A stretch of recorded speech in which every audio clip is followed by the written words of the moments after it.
Hi viewers, வணக்கம். இந்த வீடியோவில் நம்ம பட்ஜெட் ஃப்ரெண்ட்லியான இந்த ஃபேப்ரிக் பட்டனை வீட்லேயே எப்படி பண்ணுறதுன்னு பார்க்க போகிறோம்.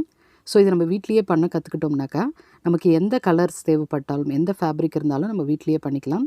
கலருக்காக நம்ம கடைக்கு அலைய தேவையில்லை. நான் ஃபேப்ரிக் பட்டன் மெஷின் கூட யூஸ் பண்ணாமல் இதில் எப்படி பண்ணுறதுன்னு தான் சொல்ல போகிறேன்.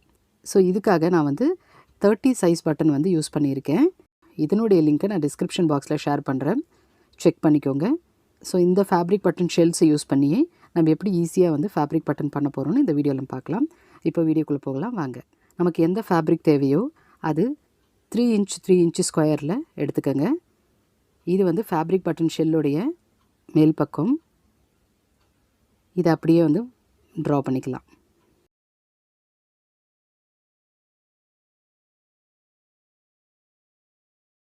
இப்போ நம்ம இதை சுற்றி 1 இன்ச்சுக்கு மார்க் பண்ணிக்கலாம்.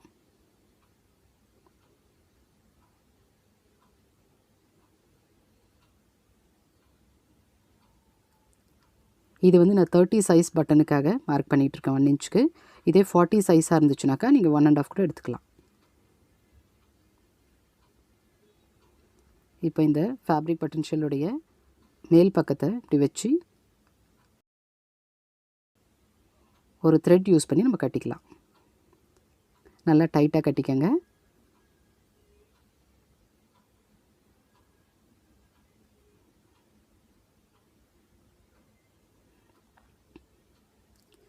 இந்த எக்ஸ்ட்ராஸை கொஞ்சமாக நம்ம ஃபேப்ரிக் விட்டுட்டு வெட்டிடலாம்.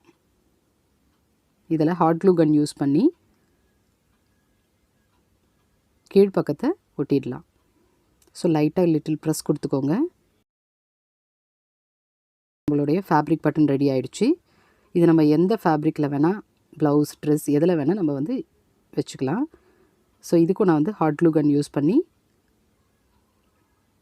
கொஞ்சமாக ப்ரெஸ் பண்ணிக்கோங்க. இந்த வீடியோ உங்களுக்கு ரொம்ப யூஸ்ஃபுல்லாக இருந்திருக்கும்னு நம்புகிறேன். மீண்டும் ஒரு வீடியோவில் சந்திப்போம். நன்றி, வணக்கம்.